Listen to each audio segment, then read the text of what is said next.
arrive at the differential equation. So the question is how general all these differential equations are in cosmology. So how general are differential equations, the Qs in cosmology? Okay, so in particular, is there other differential equations for arbitrary cosmological background, not just in exact de Sitter? You might be interested in knowing that if you're interested in some alternative scenarios for the universe that is not inflation, or if you still consider inflationary correlators, but not infinitesimally away from exact de Sitter, but with some finite epsilon, where epsilon is a Soral parameter. Okay? So in order to analyze this more differential equation in more general context, we need a more general method that doesn't rely on symmetry as heavily as before. Okay? So fortunately, there's already such a method that we can use, which has been developed for amplitudes.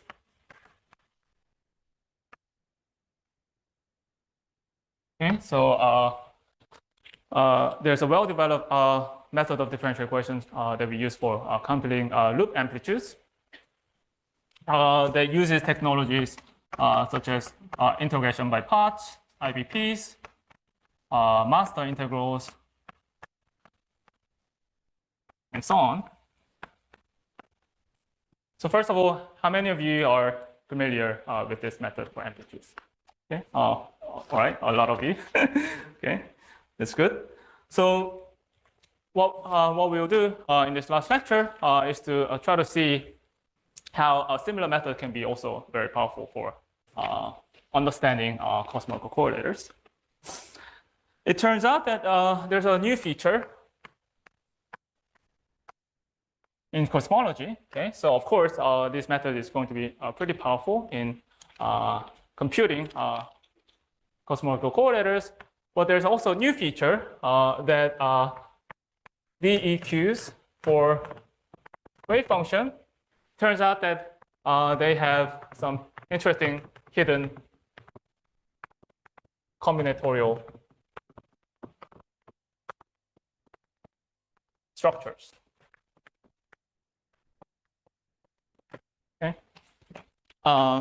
So hopefully by the end of this lecture, I'll be able to explain what these new features are.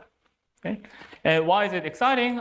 Because not only the differential equation can be used to solve for the objects that helps our calculations, but this sort of hidden mathematical structures that control the wave function sort of gives us a new language to talk about these objects that is very different from the usual way of thinking of this wave function in terms of time intervals. Okay. All right. So to look at this general method in cosmology, let's try to look at some toy model. And this toy model is going to be one that involves conformally coupled scalar again.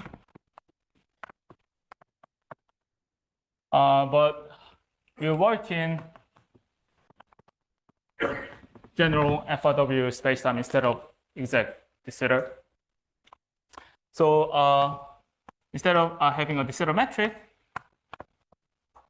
we'll consider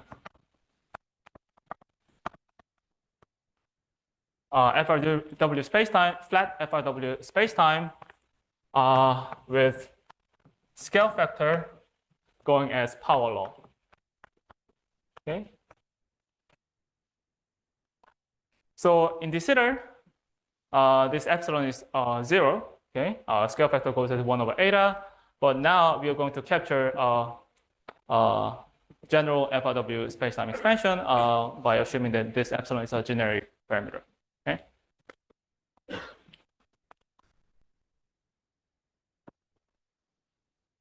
So let me write down the model. Okay, so the model is described by this metric. Okay, so you have kinetic term. Now, because it's a conformally coupled scalar, it has this conformal coupling. Okay, so it's not minimally coupled, but it's conformally coupled with this curvature term, with this specific coefficient. And we will assume that this has a general polynomial interaction.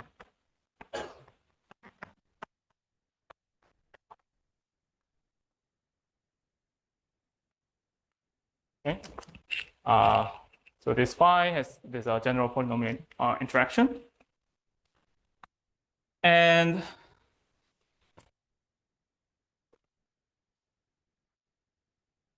this, let me also write that this epsilon for various integer values correspond to some special cosmology. So epsilon equals 0 is de Sitter.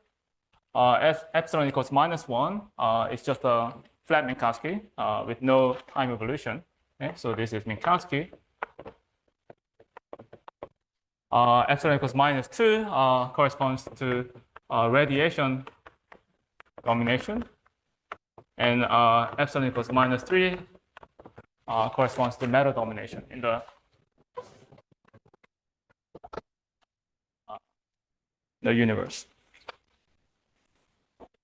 Okay, so we have this model. Now, because it's conformally coupled, we can couple scalar. We can perform a useful trick, which is to perform a Weyl transformation by rescaling the metric and the scalar field. Okay, so you rescale the metric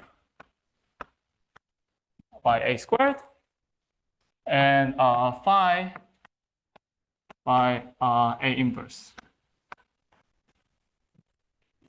Okay, and because the theory is conformally coupled, except for these interactions, so interactions are not conformally coupled, so that's why this is still non-trivially capturing the space-time expansion. Now, if you perform this Weyl scaling, what you'll get, that you will get rid of, sorry, it might be the other way around.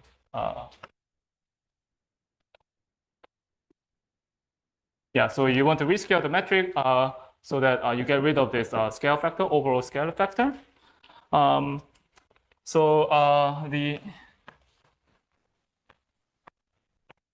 action you get will be just action in flat space. And then you will get rid of this conformal coupling term. But you will get this, you will still have these interactions, but now this interaction will be time dependent.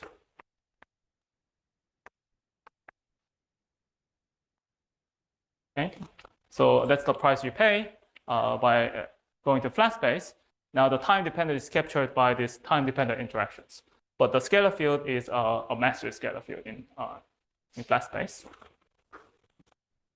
Okay, and this time dependence you can work out. It's given by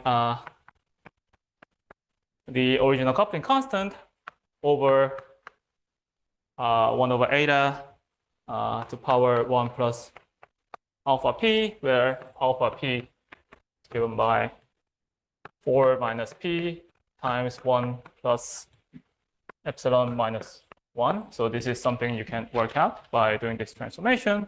In particular, for cubic interactions, for p equals 3, this alpha 3 is equal to epsilon. Okay, so alpha 3 is equal to epsilon.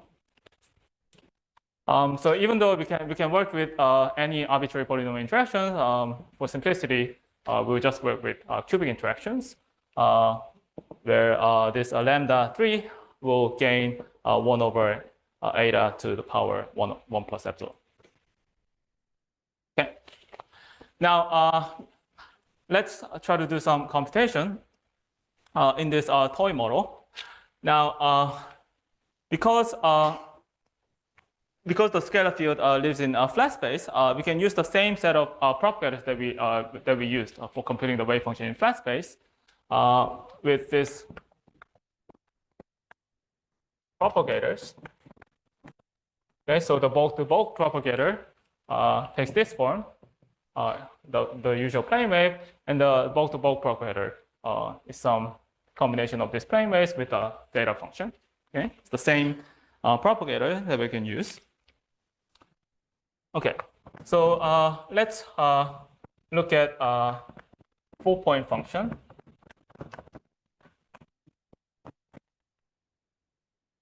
Okay, so the same calculation that we did in the flat space, but now consider this calculation in this FRW background. Okay, so using the bulk-to-bulk propagator, again, we can split this into 3 different terms. Okay, so let me denote this by this truncated graph, and this is going to be the sum over 3 different terms with different time ordering.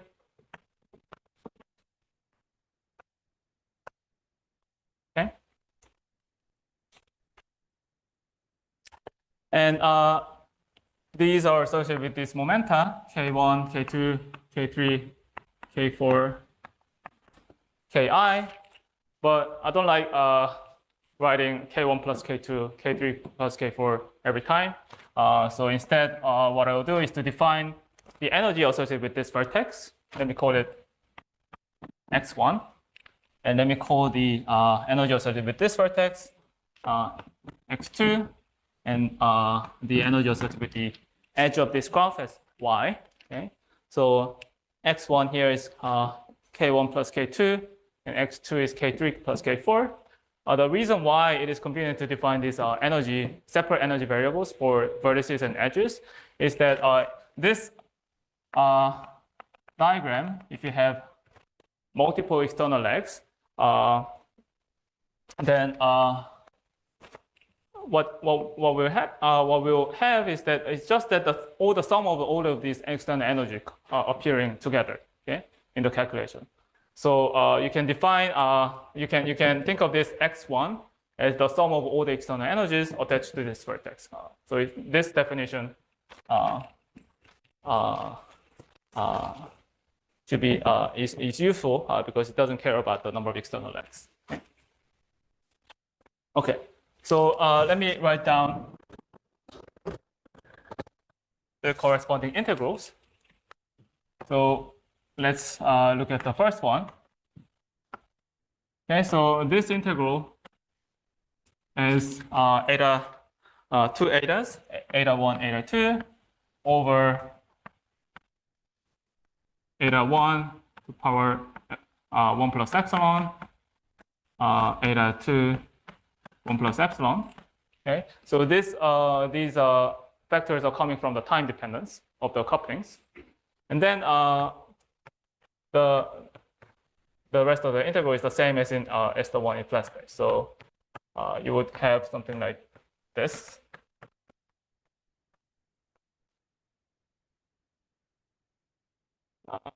Data. Okay, so in this case, eta 1 is before eta 2. Okay, so time flows from the left vertex to the right vertex. And this is just the expression, the same expression in flat space, and you get this extra time dependence from this coupling. Okay? Yeah. How do you choose the initial condition in case of the general FRW? How do you choose? The initial condition. Initial. Oh, yeah. So we're also choosing the initial condition to be the bunch status. That's why the propagator has the same form. But I guess in general, the usual general FRW is follow from the data and the initial condition. Yeah, initial condition is not unique. You can, so in principle you can choose different initial condition. In which case you will have different propagators. So here I want to continue this discussion from flat space to FRW, and Also, in the previous lecture in this area, we were solving for the Bunch-Davies wave function. So for now, we stick with Bunch-Davies. Okay, so this is the expression, and you get the same expression for the other time ordering with just eta 1 and 2 flipped. Okay, so you get the same thing with eta 1 and eta 2 flipped. And for the last guy, you will have a disconnected integral. 1 plus epsilon e to the I x1 plus y eta e eta 2 over the same vector e to the I x2 plus y eta 2. Okay.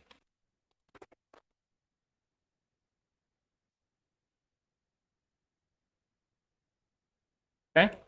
So we have these time integrals that we can, in principle, evaluate.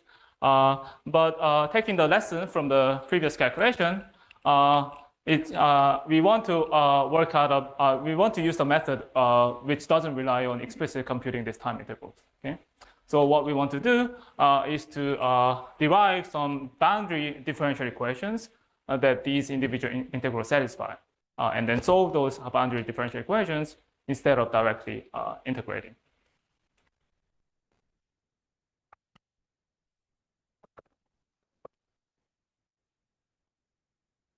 And it turns out that these time integrals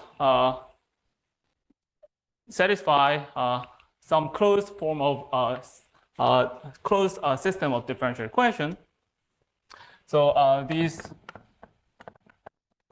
time integrals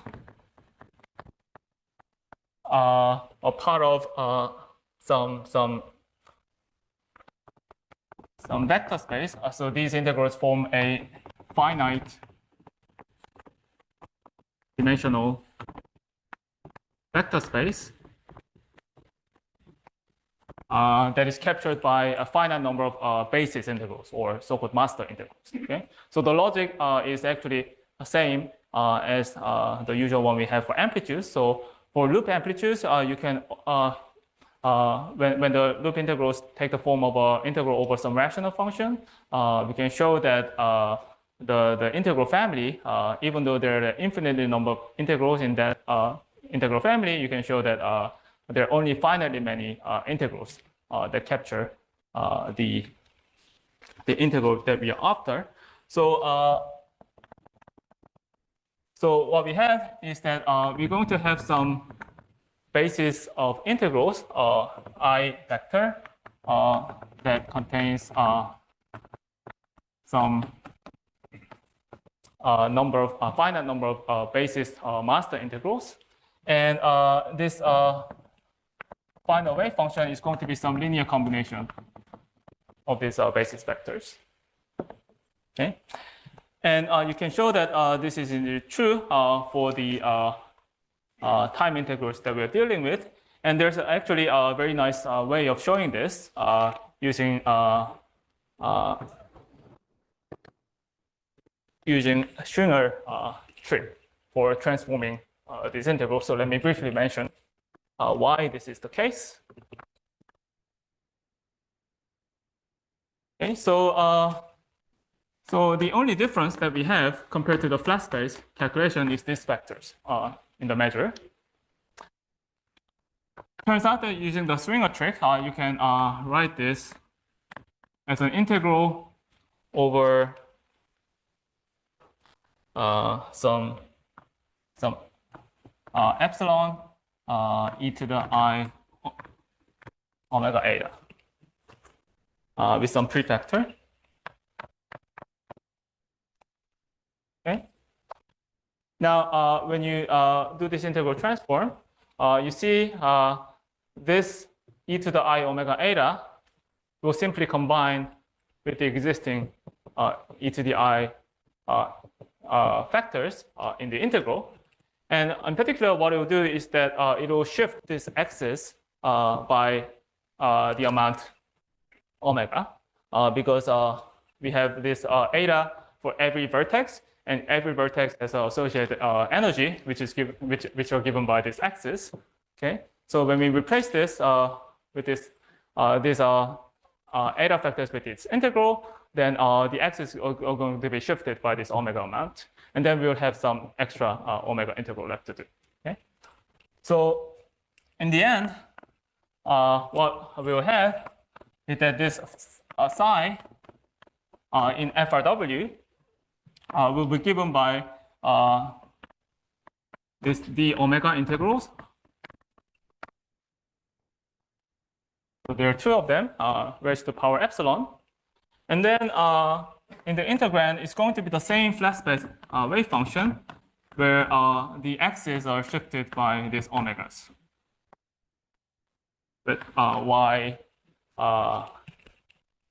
remain the same. Okay, so these are the vertex energy xv, and this is y associated with the edge of the graph. Okay, so this is the general formula that we have. So interestingly, even though this wave function that we computed in flat space was just done in toy model, it actually appears as the integrand of the wave function in FRW. Okay? So it was actually useful to analyze all the singularity structure of this flat space object. And we can directly write down the integral representation of the FRW wave function in this way. But because this flat space wave function is just a rational function, right? It was a function that contains the simple poles at these energy singularity locations. So this integral looks very much like the loop amplitudes that we consider, which is given by some integral over some rational function. Okay, and you can use similar arguments to show that this integral is part of a finite dimensional vector space of some basis integrals. Okay. Any questions? Yeah. Yeah. Is this vector space only true for Correlators? Yeah. So far, we have only shown that this is true for component coupled scalars. Yeah. Are there any implicit assumptions on the signs or positivity constraints on X-V's? Sign constraints on? Because the string trip only works for a specific choice of. Right. Yeah. So yeah, this only converges for specific choice of epsilon. But what we can do is that we do this transform for the range of epsilons that actually converges, and then write down the answer, and then we NRE continue to generate epsilon. Yeah, in general, this integral will have some singularities when epsilon goes to some particular range, and then there's some coefficients, and the coefficient will contain some zeros. So they will actually cancel to give some finite object.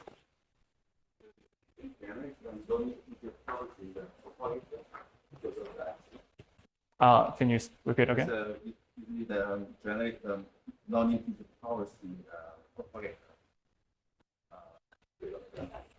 No, so this flat space wave function doesn't depend on epsilon, right? This is just an object in flat space, which is just a, and then it only, different epsilon only affects the measure, overall measure.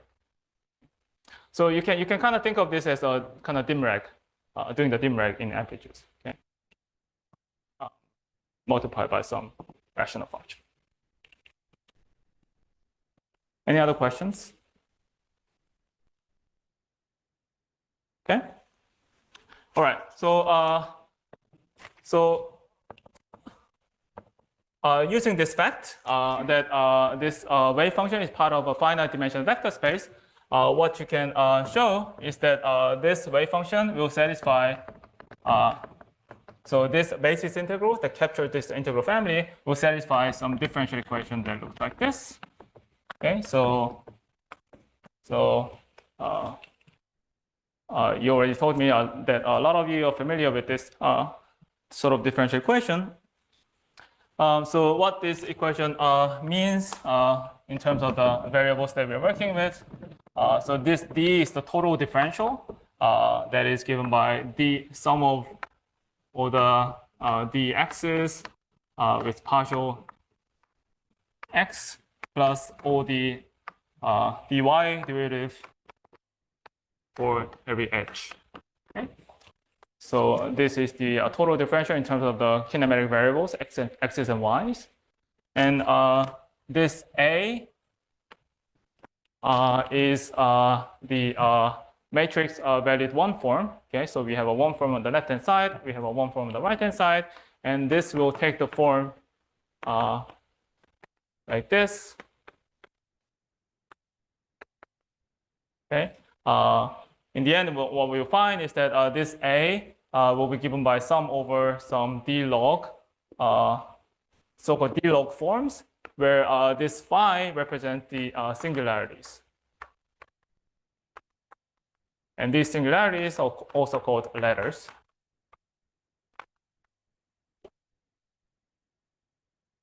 Okay. All right, so let's try to see how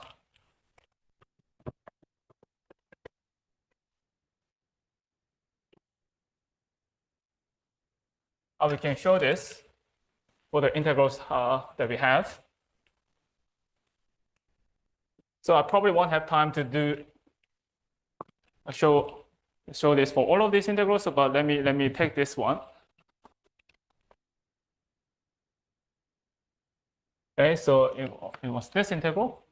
So the idea is to derive the differential equation by acting with one of the partial derivatives in x, and show that the right-hand side can be represented back in terms of the basis integrals. Okay, but doing so, we want to get rid of all these time integrals.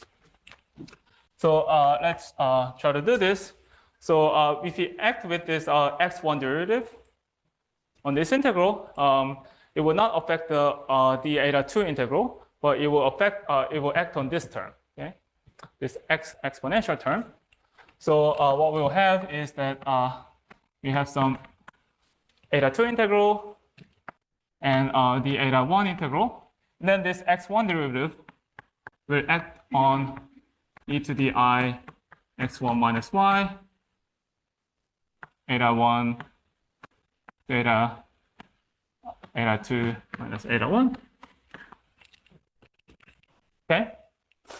Now, the trick you can use is to replace this x1 derivative with the eta 1 derivative. Okay. So you can write this as eta 1 over x1 minus y, d eta 1, e to the I x1 minus y. Okay. So I'm just replacing the x1 derivative with the time derivative. Now the next step is to integrate by parts this time derivative, so that this time derivative acts on. Sorry, there should be a measure here. So that this time derivative, when you integrate by parts, acts on this eta factor and also this theta function. Okay. So when you integrate by part, what you get is the same eta 2 integral, eta 1 integral. But now this eta 1 derivative acting on. Okay, so first of all, this eta 1 at the previous equation combines with this, so that this factor becomes minus eta 1 to the power minus epsilon, because this 1 cancels with eta 1 in the numerator. So this becomes minus eta 1 to the power minus epsilon times theta function. And this one sitting outside.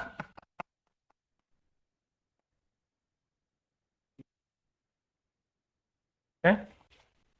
Now, when you act with this, you get two terms. The first term, when you act with this on this eta 1 to the power minus epsilon, this minus epsilon power becomes minus epsilon minus 1. Okay, and this is the same as the previous factor that we had for the original integral.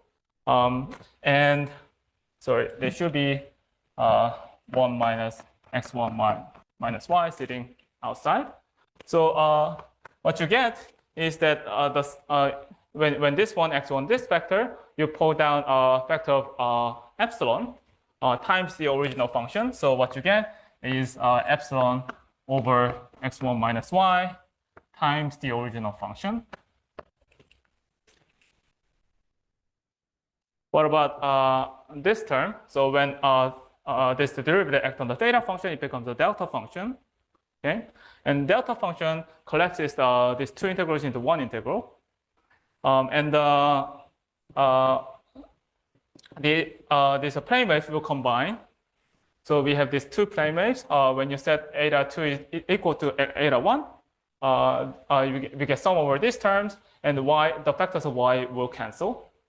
So what you will get is plus 1 over x1 minus y with a single integral, and you will have a measure factor that goes at 1 plus twice epsilon, and e to the I x1 plus x2 eta. Yeah. Yeah, the boundary term vanishes for generic epsilon, just like what you have for Dimrag. So you can drop the boundary term, and then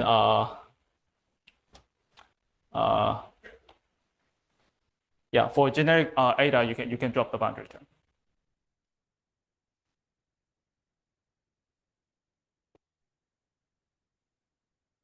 Yeah, so what you do is that you basically choose epsilon to be in some range where this integral actually converges, and then at the end you analytically continue to arbitrate epsilon. Okay, so you get this new integral. Let me call this some graph with a collapsed internal edge, because this is a single integral where two integrals are collapsed to one integral. Okay, so this is like integral for the contact interaction that we saw before. Okay, so let me denote it by just this collapsed graph.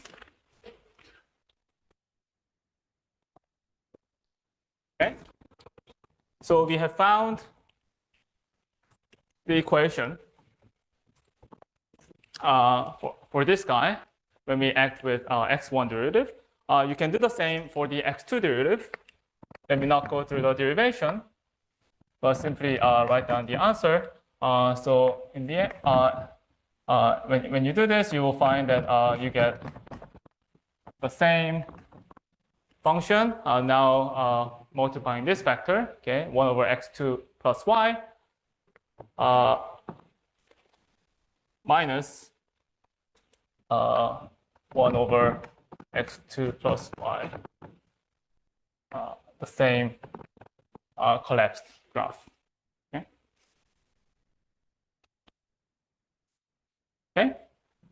So it turns out that when you take the derivative of this function that we have as part of the wave function, you generate a new function. Okay. So in order to close the system of differential equation, you also need to know what the differential equation for this guy is. Okay. So you take this integral, you do the same thing of acting with an x1 and x2 derivative, and you will see that in this time, when you act with x1 and x2 derivative on this vector, when you integrate by parts, you just act on this one, and as a result, you actually reproduce the same function with just extra prefactor. So if you take the x1 of this collapsed graph, then you find that you produce this vector twice epsilon over 1 x1 plus x2. So that comes from replacing x1 derivative with the eta derivative. multiplying itself. Okay. So this closes off the system of differential equation because taking the derivative of this guy doesn't generate any new function. Okay. So you have a closed sector of differential equation for this guy with the right time ordering, and you'll find exactly the same thing for the left time ordering. Okay. What about the disconnected wave function? So because it's disconnected, it's just a product of two factorized integrals. What you will find is that individual integrals look kind of like this contact integral. So this one will also close off by itself. So if you take one integral, x1 derivative, you'll find that this is just given by itself times some factor, okay? Where this 1 over x1 plus y is really coming from replacing this x1 derivative with the eta1 derivative. Okay, so now we have a fully closed system of differential equation with the 4 independent functions. Okay, so we have this function and the other function with the other time ordering, the collapsed one, and the disconnected one. Okay. And earlier I promised that you can recast the differential equation always in this form in terms of the total differential, where the right-hand side, this A matrix contains consists of these D log forms. And you can easily do that because here we have 1 over x type of singularity. You can easily write this as a D log of these vectors. Okay? For example, you will be able to show that D of this disconnected piece should be writable as epsilon D log x1 plus y plus D log x2 plus y itself. Okay.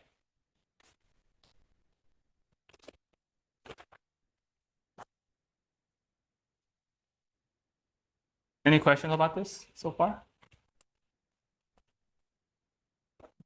Okay. So now we have succeeded in deriving the set of differential equation for the wave function.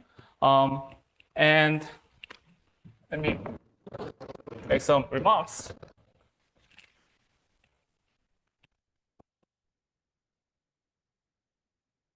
So first of all, it turns out that this has a nice block diagonal structure. Okay?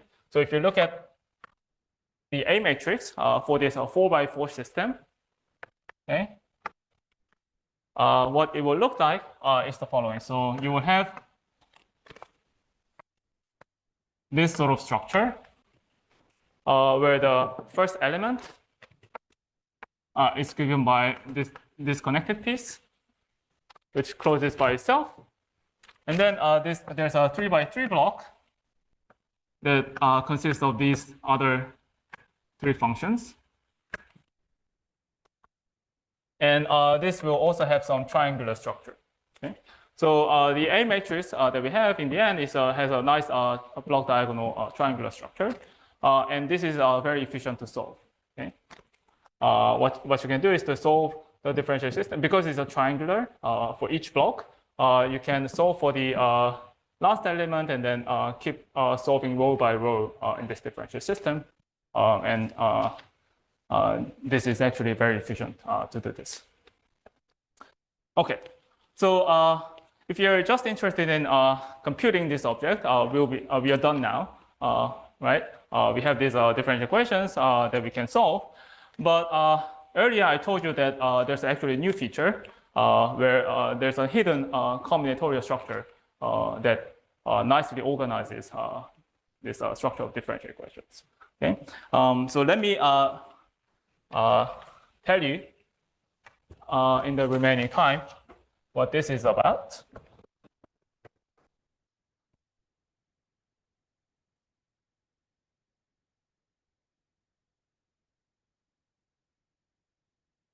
So it turns out that the structure of DQ, so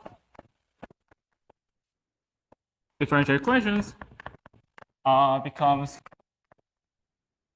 transparent if you introduce by introducing graph tubings. So we already saw some of these tubings when I try to define these energy variables and refer to these as the energy associated with the various subgraphs of the Feynman diagram. Okay, so the idea is to, in order to see this hidden combinatorial structure, we want to express all the ingredients of the differential equations in terms of this graphical object. Okay, and the ingredients of differential equation are these letters. Okay, so these are d log singularities and the actual functions that appear as the basis integrals.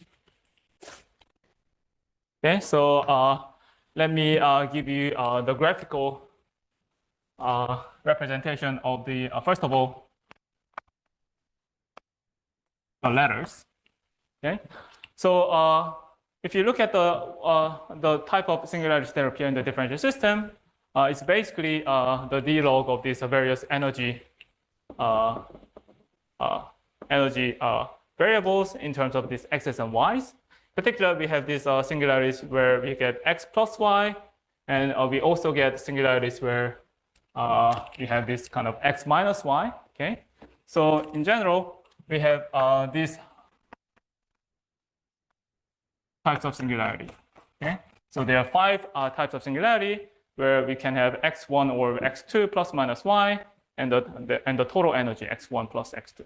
Okay, and as we saw before, there's a nice graphical way of representing these energies. So, for example, the total energy you can represent it by drawing this whole tubing around the graph.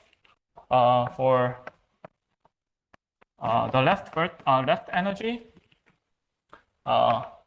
you can draw this tubing on the left vertex, and similarly, d log of x2 plus y, you can represent it with this tubing. Now, what about the x1 minus y? So d log x1 minus y.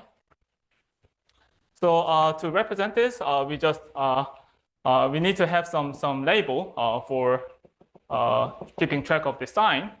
The simplest way to do that is to just add a extra marking in the middle, and then we would draw a tubing that includes this marking in the middle to indicate that the sign flip.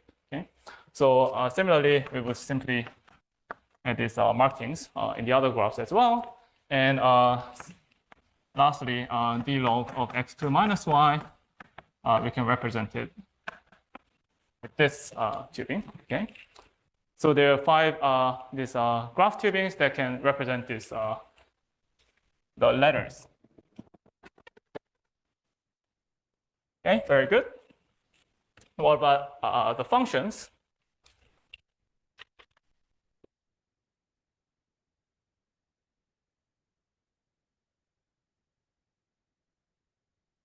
So we have 4 functions with these graphs. And we will represent it with a tubing picture. And in order not to confuse ourselves with the letters, let me write it in this way. Psi sub with the graph appearing as a subscript. And we will represent this one with this sort of complete tubings, where we are drawing these tubes around all of the vertices. And this one, similarly, we can represent it with this graph. This one, we'll represent it with this graph because it corresponds to like the contact 4-point function. the total energy appearing. And this one is the disconnected one, so we will represent it with these tubes. Okay. All right, so so far what we've done is just relabeling things. We haven't really done anything beyond this. It's just associating these graph tubings for all of the ingredients of the differential equations. But the magic when we do this is that there's a hidden pattern gets revealed so that the differential equations can be derived following some simple set of graphical rules.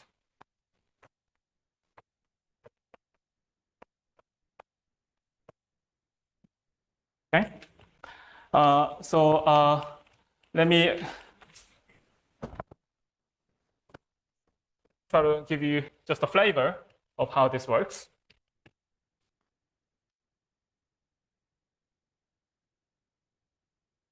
Okay, and these are simple graphical rules. The rules are the following. Okay, the rules. So here I'm just declaring what the rules are, and then I will show you that these rules actually indeed are able to reproduce the differential equations. Okay, so the rules are that if you act with this total differential on a function, so one of these 4 functions, then these tubings will evolve according to 2 different rules. So first rule is that when you act with the total differential, you will activate these individual tubes, and this activation will generate these letters. Okay, so let me I will explain how this works. And then also, if you have a total differential acting with these functions with adjacent tubes, they can merge. Okay. So let me explain how this rule works for this disconnected graph first of all, because we have this equation already written down. So this disconnected graph was represented in terms of this function with this graph tubing. Now, according to this activation rule, what we will do is to simply activate these individual tubes, and then the activated tubings will give the corresponding letters. Okay, so what we'll have is that this, first of all, we will activate this tube, and this will generate this letter, which is the d log of the x1 plus y. And we will also activate this letter that gives these 2 d log forms, and then it will multiply the original function. Okay, so if we use this activation rule, we can reproduce this differential equation that we have, and let's use this rule to derive the differential equation for this function. Now you go through the same procedure. So you first activate these tubings. Okay, so when you activate this tubing, you generate this letter, which is x1 minus y, and you also generate this letter, x2 plus y, and then you multiply by the original function. But due to this second rule, when you have 2 adjacent tubes in the function, they can merge. Okay, so as a result, you can also generate a source function that has this merged tube. Okay, and the coefficient. Okay, so here I'm declaring the rules. So the coefficient of this merged function is going to be the difference between these 2 letters. Okay, so here I've stated, I declared some set of rules, and then use this to derive the differential equations. Now, you might not be surprised that this works for this simplest case, but the magic is that this simple set of rules actually works for arbitrary endpoint functions. Okay, so you can use these simple rules to derive the differential equation for any complicated wave function. So, sorry? There's no epsilon coming from the merged function. Okay, so let's just to sort of impress you, let me give you one example with a three-side graph with some random chosen function. Okay, so let me take this function. So so this function will have some time integral representation. But now what I want to do is to just derive the differential equation for this guy using those rules. So according to that rule, what we'll first have is that we'll generate the letters, 3 letters from activation procedure. So we will have a letter from the first tubing. We'll have a letter for the second tube and the letter for the last one, multiplying the same function.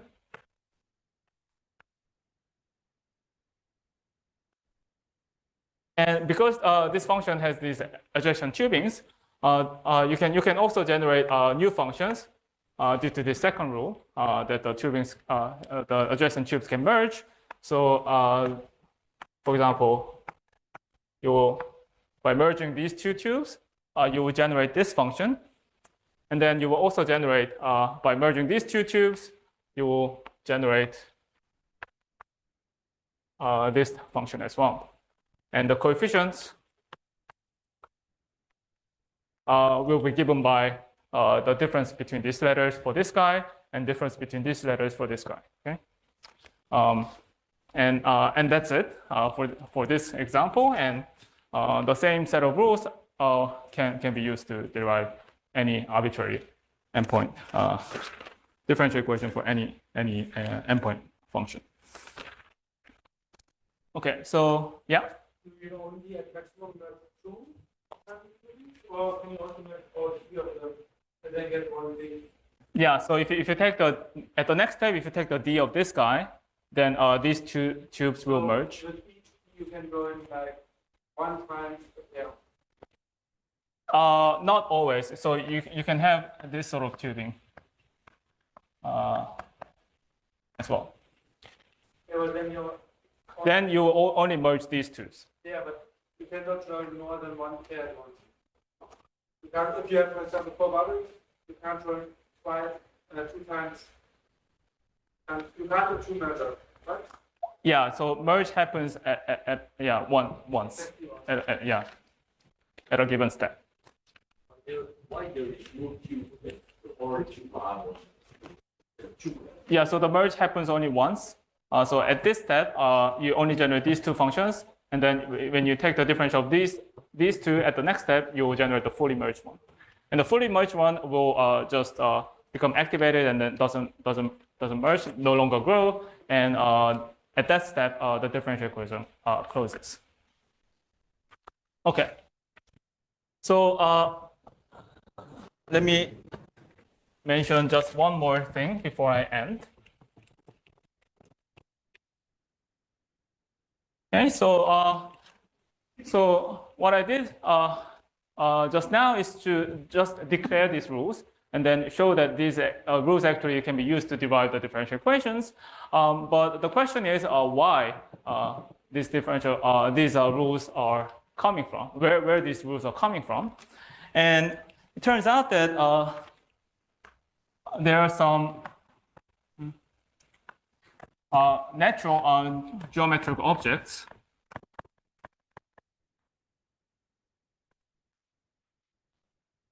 that organizes. There are geometric objects that organizes these rules. And these geometric objects are basically n-dimensional cubes. Okay. So let me explain what I mean by this. So we saw that in the case of this two-side graph or 4-point function, we had this block diagonal structure, 1 by 1 and 3 by 3. And it turns out that when you look at higher point correlator, then you still get this sort of block diagonal structure, but the number of elements that form this each of these blocks will grow as 3 to the power e, where e is the number of edges. And that is consistent with the fact that for each propagator, the bulk-to-bulk propagator naturally splits into 3 different terms. So every time you grow in the number of internal leg, you generate this extra block with a larger size that grows as 3 to the power e. And so what you can do is to organize these functions in terms of n-dimensional cubes. Okay. So let's first of all look at the e equals 1 case when you have one edge.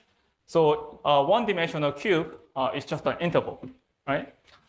So in the interval, there are 2 vertices and 1 edge. And then for each vertex and for each edge, you can associate these functions that form these blocks. Okay, and you can associate the functions in this sort of way.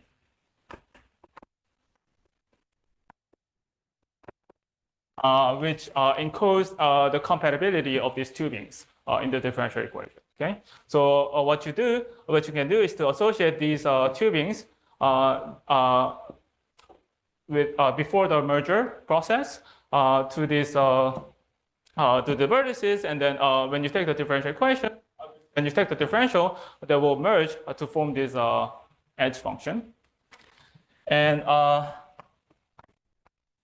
for e equals 2. Now for e equals 2, I told you that you will generate the 9 by 9 block.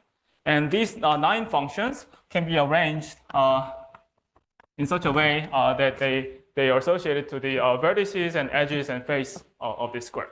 Okay, so there are 4 vertices, 4 edges, and 1 face.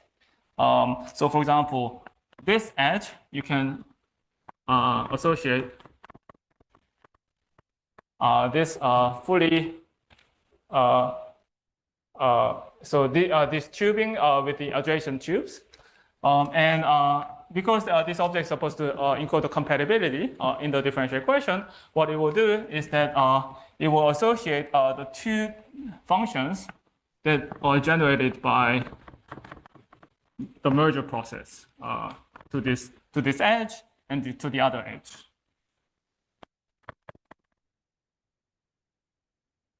Okay, so starting from a vertex, taking the differential equation will bring this object to the co-dimensional surface, which in this case is just the edge of this square with these 2 merged tubings.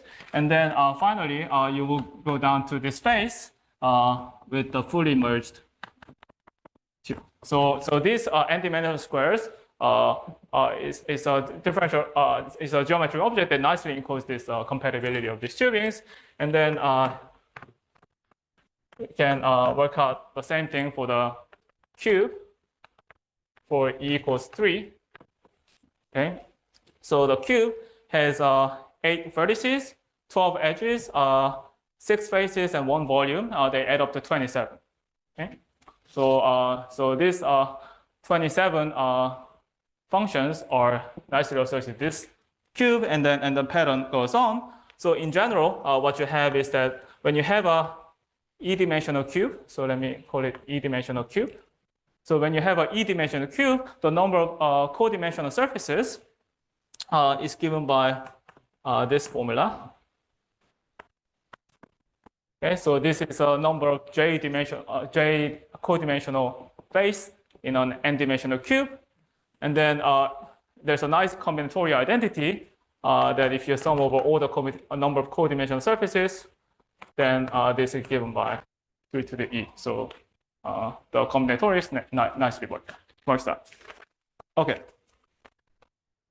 So yeah, hopefully that gives you just a flavor of how these things work.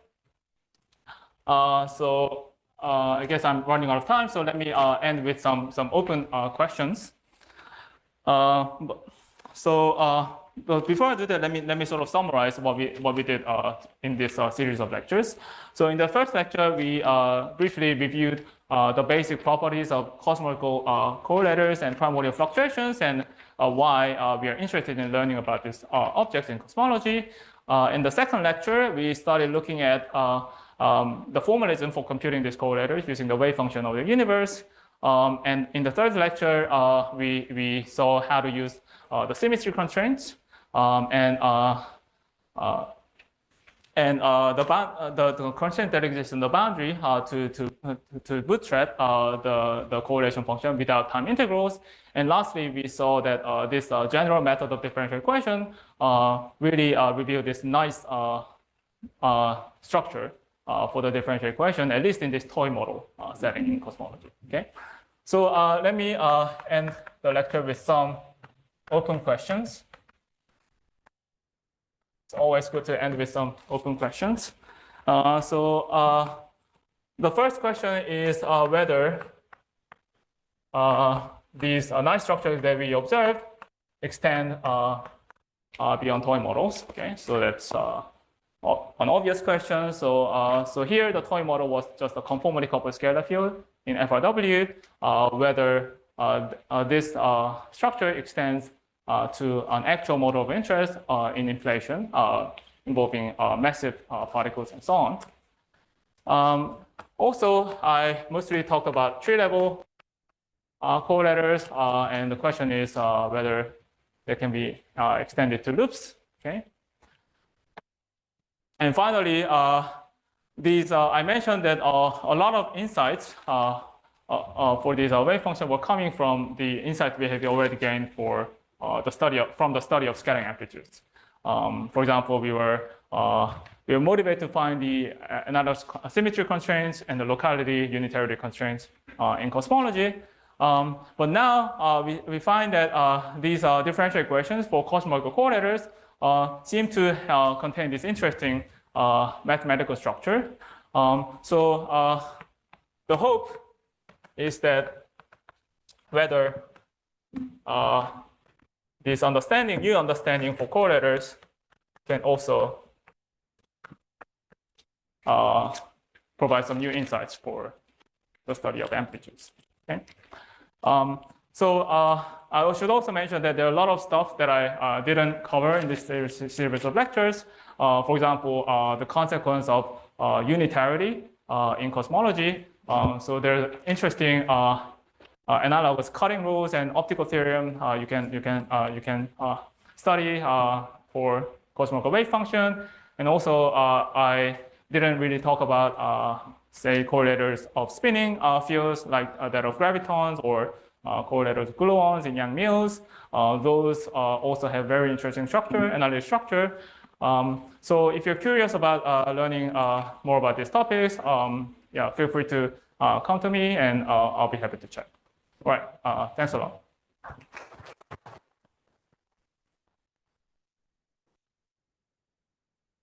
Forms. Yeah, they're not related directly. Obviously, what we want, ultimate goal of this study is kind of find the analogous objects in cosmology that correspond to, say, amplitude-hadron or associate-hadron. So here, this object that I talked about is really just for a single Feynman diagram.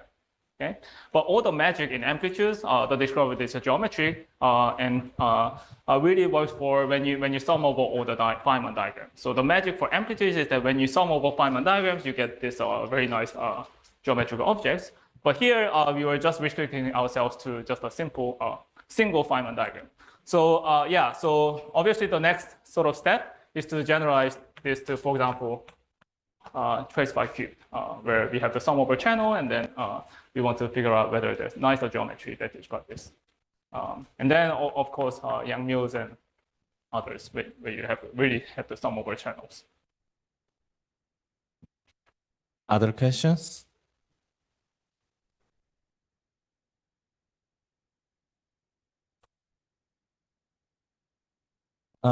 If there is no further question, maybe you must be very tired. Let's then call it a day. And let's thank the speaker for the wonderful lecture.